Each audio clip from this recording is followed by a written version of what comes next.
ஒரு எம்எல்ஏ மேலே ஆல்ரெடி ஒரு பாலியல் குற்றச்சாட்டு, ஒரு பெண் பாதிக்கப்பட்டாங்க.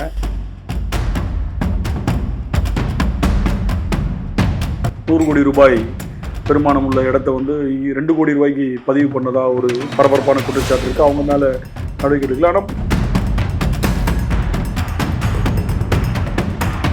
முன்னாள் சிட்டி கமிஷனர் மேலே குற்றச்சாட்டு இருக்குது. அப்போ யாரெல்லாம் தடுக்கணும்னு இருக்காங்களோ அவங்க மேலேயே குற்றச்சாட்டு இருக்க முடியும். அப்புறம் எப்படி நீங்கள் போதைப் பொருளை நம்மளால் ஒழிக்க முடியும்?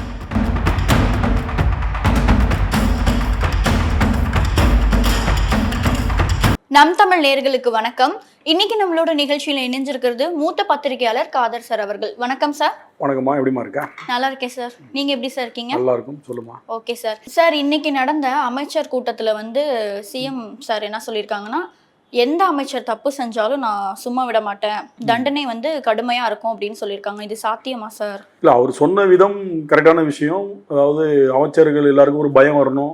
எதிர்காலத்தில் இந்த மாதிரியான அமைச்சர்னா யாரும் கேள்வி கேட்க முடியாது அப்படின்னு இருந்த காலம் போய் அவர் வந்து ஓப்பனாக ஒரு டாக் பண்ணியிருக்காரு. யாராக இருந்தாலும் தப்பு பண்ணால் நான் நடவடிக்கை எடுப்பேன்னும் போது இந்த ஊழலை ஒழிப்பேன், லஞ்சத்தை ஒழிப்பேன்ற அந்த கான்செப்டுக்குள்ளே வந்திருக்காரு இல்லையா? அது கொஞ்சம் நடக்கிறதுக்கான வாய்ப்புகள் இருக்கும். அதே நேரத்தில் இன்னும் அவர் வந்து இந்த கட்சி நிர்வாகிகள் அந்த மாதிரி அவங்க மேலே தான் நடவடிக்கை எடுத்துகிட்டு இருக்காரு. இன்னும் எம்எல்ஏ மேலேயோ அமைச்சர்கள் மேலேயோ வந்த புகாருக்கு இன்னும் நடவடிக்கை எடுக்கல. ஏன்னா உங்களுக்கு வந்து ஒரு எம்எல்ஏ மேலே ஆல்ரெடி ஒரு பாலியல் குற்றச்சாட்டு, ஒரு பெண் பாதிக்கப்பட்டாங்க, அவர் மேலே பரவலான ஒரு குற்றச்சாட்டு இருக்குது, அவர் மேலே நடவடிக்கை எடுக்கல. அதே போல் இப்போ பழனியில் ₹100 கோடி பெருமானம் உள்ள இடத்த வந்து 2 கோடி ரூபாய்க்கு பதிவு பண்ணதா ஒரு பரபரப்பான குற்றச்சாட்டு இருக்குது, அவங்க மேலே நடவடிக்கை எடுக்கல. ஆனால் இன்னைக்கு நடந்த அமைச்சரவை கூட்டத்தில் அந்த இதை அவர் சொல்லியிருக்காரு. பட் இனி வரும் காலங்களில் அவர் வந்து அந்த தப்பு பண்ணுற அமைச்சர்களோ எம்எல்ஏக்கள் மீது யார் மீதாவது நடவடிக்கை எடுத்தாதான் இன்றைக்கி அவர் சொன்ன விஷயம் ஏற்புடையதாக இருக்கும். சரி, சொன்னபடி செய்கிறாருன்னு நினைக்கலாம். செய்யாமையே அந்த இதை சொல்கிறது வந்து காலம்தான் பதில் சொன்னால் இன்னும் டைம் இருக்குது, அதனால போக போக பார்க்கலாம். ஆனால் அது நல்ல விஷயம், ஆரோக்கியமான விஷயம். Okay sir. இப்போ இருக்க சூழல்ல போதைப் பொருள் வந்து அதிகமா பிடிபட்டுக்கிட்டே இருக்கு. திமுக ஆட்சி செஞ்சப்பையும் இப்படியே தான் இருந்தது. இப்ப தாவேக ஆட்சி செய்யும் போது இப்படிதான் இருக்கு. சட்ட ஒழுங்குமுறை வந்து எப்பதான் சார் கொண்டு வருவாங்க? அதாவது ஒரே ஒரு விஷயம், போதைப் பொருள் வந்து எப்படி சொல்றதுன்னா, திருடனா பார்த்து திருடுனா அது ஒன்றும் பண்ண முடியாது. இதுல வந்து நிறைய பேர் இன்க்ளூடு.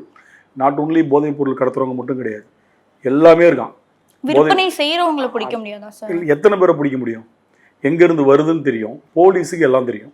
இந்த போதைப் பொருள் எங்கேருந்து வருது, ட்ரெயின் வழியாக வருதா, கொரியரில் வருதா, லாரியில் வருதா, அப்டேட் எல்லாமே அவங்களுக்கு தெரியும்.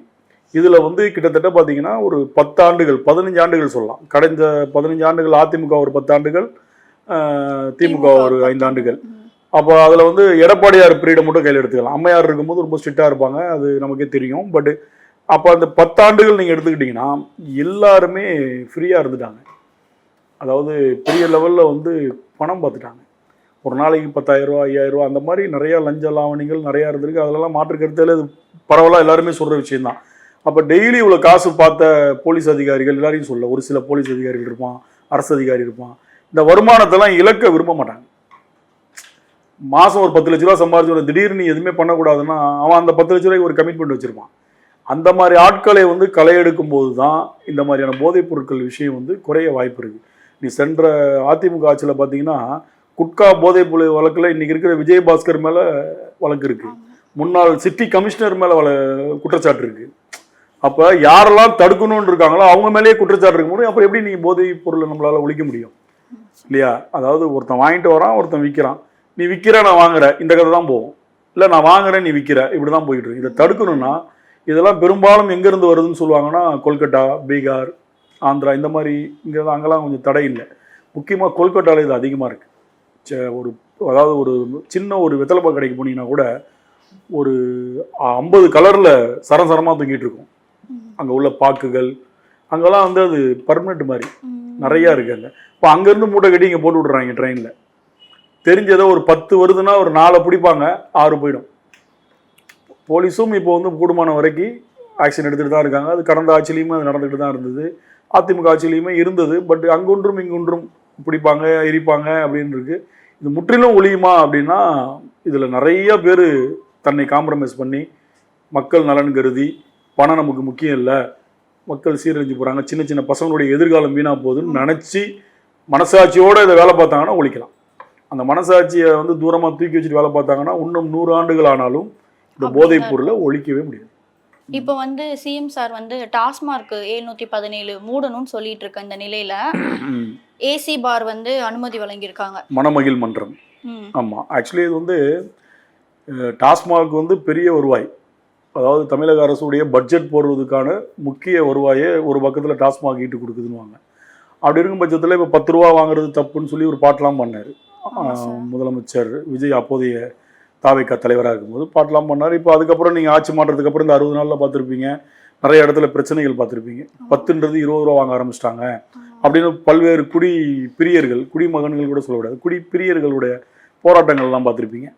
அப்போ 777 கடை மூடுறோம் அப்படின்னு சொல்கிறதுனா இது ஏற்கனவே நடைமுறையில் உள்ளது தான். இப்போ கலைஞர் வந்து 2006 வரும்போது அவர் ஒரு 300 கடையை மூடினார். அப்புறம் அம்மையார் 2011 வரும்போது அவங்க ஒரு 500 கடையை மூடினாங்க. அதுக்கப்புறம் எடப்பாடியார் ஒரு 400 கடையை மூடினார். மு.க. ஸ்டாலின் அவர்கள் ஒரு 500 சில்லற கடை மூடினார். அதன் தொடர்ச்சியாக விஜய் அவர்கள் ஒரு 770 கடையை மூடுறேன்னு அறிவிச்சிருக்காரு. ஓவரால் ஒரு 6000 சில்லற கடைகள் டாஸ்மாக் தமிழகத்தில் முத ஆரம்பிக்கும் போது இருந்தது. இப்போ 4000 கடைகள் குறைஞ்சிருக்கு. அதாவது 2000 கடை குறைஞ்சி இப்போ 4000 சில்லற இருக்குது. இதில் வந்து எல்லாருமே சொல்கிறது என்ன சொன்னாங்கன்னா, கோவில், பள்ளிக்கூடம், மசூதி, சர்ச் இது பக்கத்தில் உள்ளது நாங்கள் வந்து மூடிடுறோம். அதே போல் பேருந்து நிலையங்கள் அண்டு ரயில் நிலையங்கள்கிட்டையும் நாங்கள் வந்து மூடுறோம் அப்படின்னு சொல்லுவாங்க. எப்படின்னா, ஏற்கனவே வந்து கோர்ட்டில் ஒரு ஆர்டர் போட்டாங்க, பைபாஸில் வந்து டாஸ்மாக் கடைகள் இருக்கக்கூடாது, இது வந்து பைபாஸில் போகிறவங்க குடிச்சிட்டு போகிறனால ஆக்சிடென்ட் அதிகமாகுது அப்படின்னா. இப்போ பைபாஸ்னால் மெயின் ரோடில் போகிறோம்னா இப்படி கடை இருக்கும், கடை என்ட்ரன்ஸ் இருக்கும், அது இருக்கக்கூடாதுன்னொன்னே அது ரொம்ப எப்படி சொல்கிறதுனா ரொம்ப ப்ரில்லியண்ட்டாக மாற்றினாங்க. எப்படி மாற்றினாங்கன்னா, இந்த பக்கம் உள்ள சட்டரை வந்து செங்கலை வச்சு மூடிட்டு அந்த பக்கம் டோர் வச்சுட்டாங்க. இதுதானே பைபாஸ், அது பைபாஸ் இல்லை. அந்த மாதிரி அதிமேதாவிலாம் இந்த ஊரில் இருக்கிற ஊர் இது. அதனால் இதை வந்து ஒழிக்க முடியுமானா முற்றிலும் ஒழிக்க முடியாது. அதுதான் அதுக்கு பேர் தான் இப்போ 15 லட்ச ரூபா அந்த மணமகிழ் மன்றத்துக்கு ஆல்ரெடி பர்மிஷனும் கொடுத்துருந்தாங்க கடந்த ஆட்சியில். இப்போ இந்த ஆட்சியில் என்ன பண்ணியிருக்காங்கன்னா, ஒழிக்கலை, இன்னொரு 15 லட்ச ரூபா சேர்த்து கொடுங்கன்னு கேட்டிருக்காங்க. 30 லட்ச ரூபா இப்போ ஃபீஸ் அதிகமாகிடுச்சு, அதுக்கான டெபாசிட் தொகை. மணமகிழ் மன்றன்றது எப்படின்னா டாஸ்மாக் கிடையாது, அது வந்து கொஞ்சம் ஹைடெக்காக இருக்கும். ஏசி பாரு அந்த மாதிரி குடிமகன்களே கொஞ்சம் குதூகலப்படுத்துகிற மாதிரி வச்சுருப்பாங்க. அதுக்கு பேர் தான் அதுக்கு மணமகிழ் மன்றம். தமிழில் எப்படியான வார்த்தைக்கு கண்டுபிடிச்சி வச்சுருக்காங்க பற்றி, அது குடிச்சிட்டு வாங்கி ரோட்டில் உள்ளவங்களுக்கு அதான் நம்ம ஊர். பட் ஆனால் அதை இன்க்ரீஸ் பண்ண போது என்ன ஆகுனா, டாஸ்மாகை விட அங்கே போகிறதுக்கு நிறைய பேர் இருப்பான். கொஞ்சம் நிறைய பேர் இந்த இங்கே போனால் அவங்க பார்த்துருவாங்களா இவங்கள பார்த்துருவாங்களான்னு இருக்காங்களா, அவங்களாம் அங்கே போவாங்க. அது சைடில் ஒரு 200-300க்கு மேலே போய்கிட்டு இருக்கு. அப்போ இங்கே எங்கே ஒழிக்க போகிறாங்க, கடையை ஒழிக்கவே முடியாது. சார் இப்போ வந்து அரசாங்கத்துக்கு வந்து டாஸ்மார்க்லேருந்து தான் வருமானம் வருதுன்னு சொல்கிறாங்க. இப்போ இதெல்லாம் மூடிட்டா எப்படி வருமானம் வரும்? வருமானம் வர்றதுக்கு அரசுக்கு நிறைய விஷயங்கள் இருக்குமா. அப்போ இதை வச்சு தான் வருமானம் வரணும்.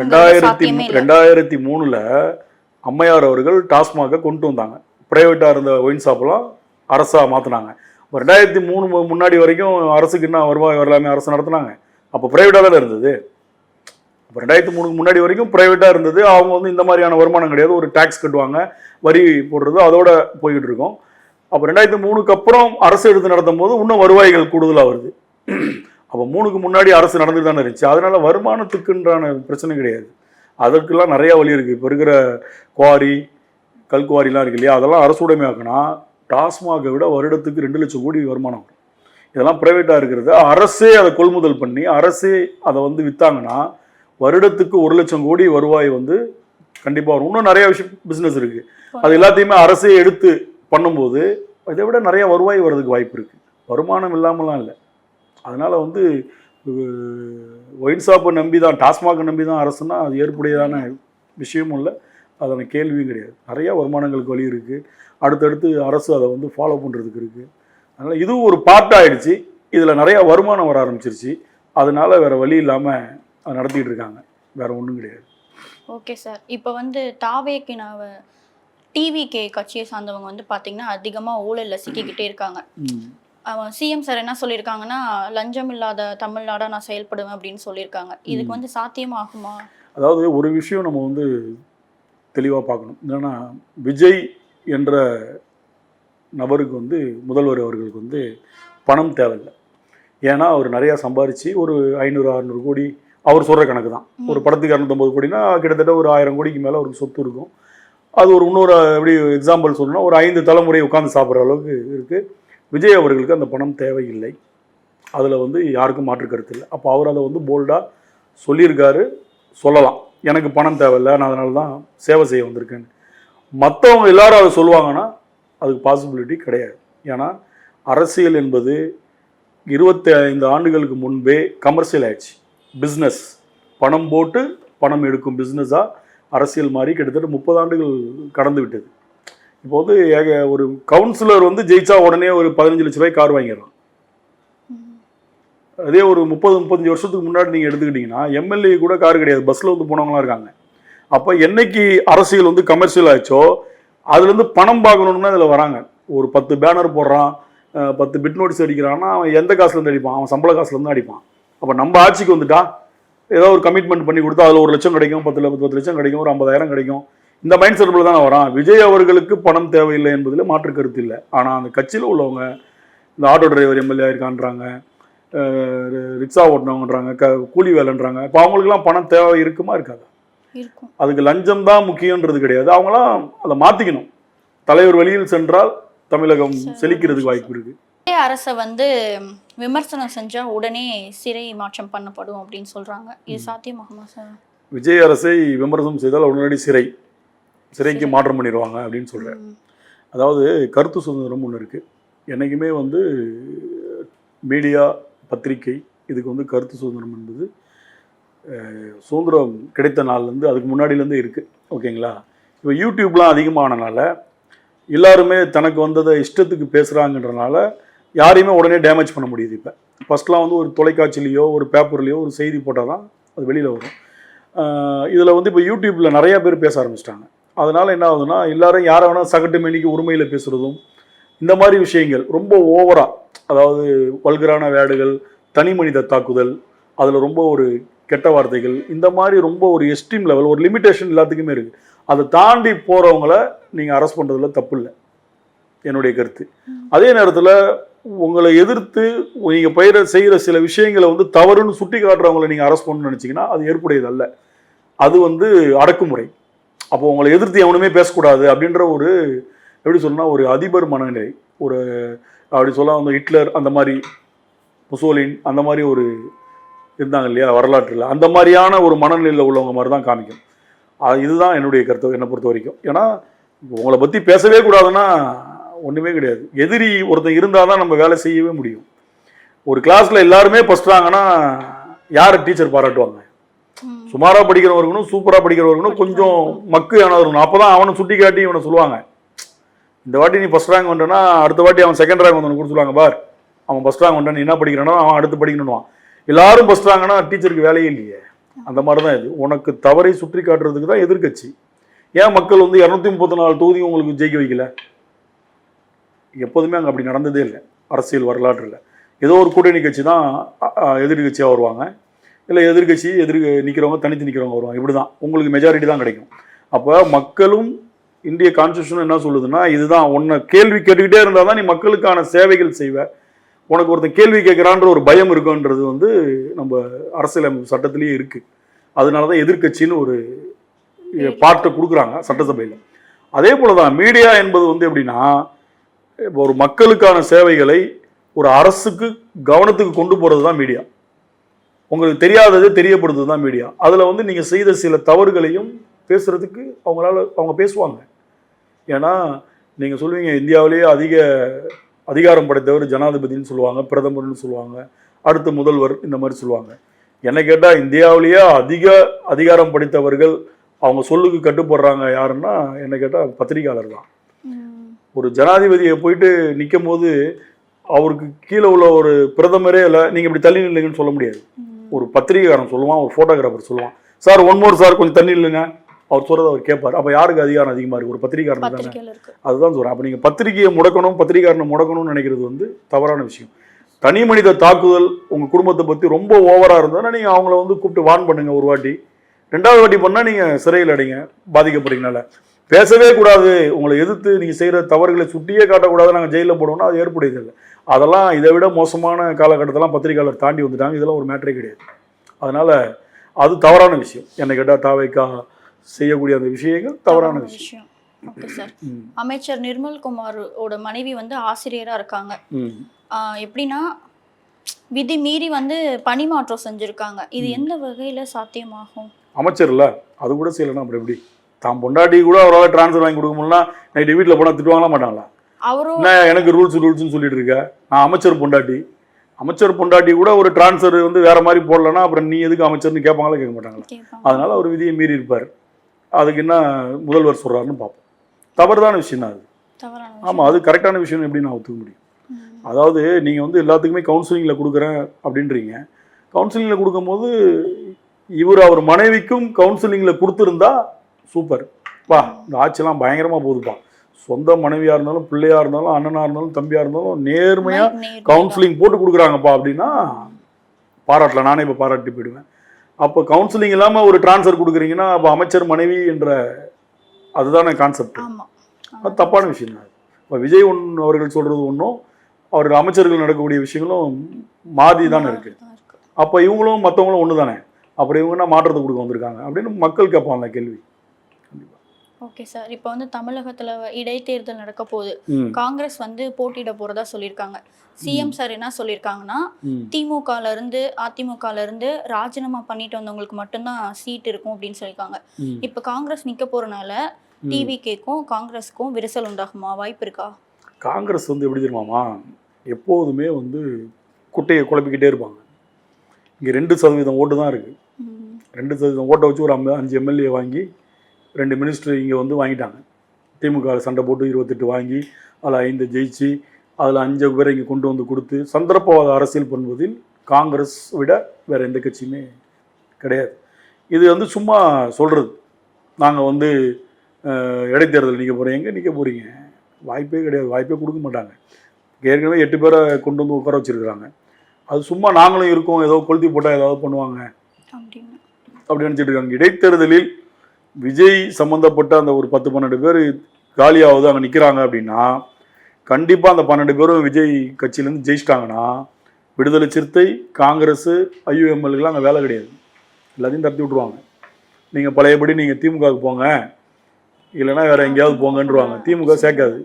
இவங்க விஜயை நம்பி போனவர்கள்லாம் மேக்ஸிமம் நடு ரோட்டில் தான் நிற்கணும். நீங்கள் மெஜாரிட்டி இல்லை, அதனால எல்லாத்தையும் இழுத்து பிடிச்சிட்டு உட்காந்துருக்காரு. ஓகேங்களா? மெஜாரிட்டி வந்துருச்சு தன் கட்சிக்கு அப்படின்னா கண்டிப்பாக இவங்களுக்குலாம் அங்கே வேலை ரொம்ப கம்மி. என்னை பொறுத்த வரைக்கும் அதுதான் நடக்கும். அரசியலில் என்ன காரணம் அப்படின்னா, ஒரு 15 ஆண்டுகள் கூடயே இருந்து ட்ராவல் பண்ணி நல்லது கெட்டது எல்லாம் பார்த்த ஒரு கட்சியே நீங்கள் துரோகம் பண்ணிட்டு ஓடி வரீங்கன்னா, என்கிட்ட வந்து ஒரு வருஷத்துலேயே நீங்கள் எப்படி எனக்கு உண்மையாக விசுவாசியாக இருப்பான்ற ஒரு கொஸ்டின்ஸ் இருக்குல்ல, அது விஜய் அவர்களுக்கு தெரியாதா? இவங்க 15 வருஷம் கூட இருந்தவங்களே துரோகம் பண்ணி வந்திருக்கானுங்க. இன்னும் கேட்டால் முஸ்லீம் லீக்லாம் 50 வருஷமாக கலைஞர் காகிதம் இல்லாத காலத்துலேருந்தே கலைஞர் கூட இணக்கமாக இருக்காங்க. அவங்க ஒரே ஒரு எம்பி அமைச்சருக்காக தூக்கி போட்டு வந்துட்டாங்க. அப்போ இவங்க வந்து நம்மக்கிட்ட எப்படி விசுவாசன்றதுக்கு அர்த்தம் இருக்குல்ல. பதவிக்காக வந்தவன் எப்படி விசுவாசமாக இருப்பான்? நாளைக்கு வெளியே போய் விஜய் திட்டுவான். இதுதான் நடக்கும். அதனால காங்கிரஸ் மேட்ரு அது ஒன்றுமே கிடையாது. டிசைட் அத்தாரிட்டி விஜய் தான். முதல்வர் விஜய் தான் டிசைட் அத்தாரிட்டி. காங்கிரஸ் கத்திக்கிட்டே இருப்பாங்க. அது காலங்காலமாக அவங்களுக்குள்ளே ஒரு 10 கோஷ்டி இருக்குது. எந்த கோஷ்டிலேருந்து இந்த கொஸ்டின் வந்ததுன்றதை நம்ம பார்க்கணும். அது வந்து மாணிக் தாகூருக்கு பிடிக்காத கோஷ்டியாக இருந்தால் வரும், இல்லை சென்ட்ரலில் கார்கேக்கு பிடிக்காத கோஷ்டினா ஒருத்தன் பேசுவான். அங்கே மட்டும் மைக் பிடிச்சவங்களாம் காங்கிரஸ் தலைவன் சொல்லுவாங்க. அங்கே ரிஸ்ட்ரிக்ஷன் இதே கிடையாது. அவங்களுக்குன்னு ஒரு வரைமுறையே கிடையாது. அதனால் அதை பற்றி பெருசாக எடுத்துக்க வேணாம். அது ஒரு காமெடியாக கூட எடுத்துக்கலாம். ஒன்றும் பிரச்சனை கிடையாது. Okay sir. இப்போ இருக்க அரசியல் சூழலை எங்களுக்கு ரொம்பவே தெளிவாக எடுத்து சொன்னீங்க. அடுத்த நிகழ்ச்சியில் சந்திக்கலாம். வணக்கம் சார். நன்றி. தேங்க்யூ.